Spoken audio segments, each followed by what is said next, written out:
मैं वहां पर 15 पर कॉल करती हूं। इसी दौरान दोनों मेरी आवाज सुन लेते हैं और दरवाजा जोर जोर से पीटना शुरू कर देते हैं।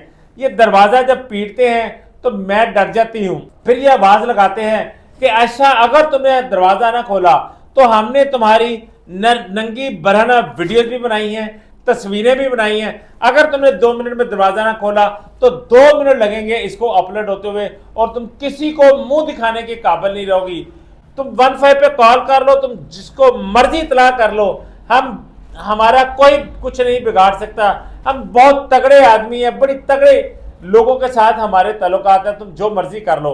आयशा जब ये वीडियोस की बात सुनती है आयशा डर जाती है, क्योंकि आयशा बताती है कि उस घिनौने अमल के दौरान उन्होंने ऐसी नजेबा काम किए होते हैं जो कुछ सोच भी नहीं सकता। जब मैंने ये कुछ लम्हे अपने आप में सोचा कि अगर ये मेरी वो वीडियो वायरल कर देंगे, मेरा तो फ्यूचर तो तबाह होगा, मेरे माँ बाप की इज्जत भी जो है ना वो भी पामाल हो जाएगी।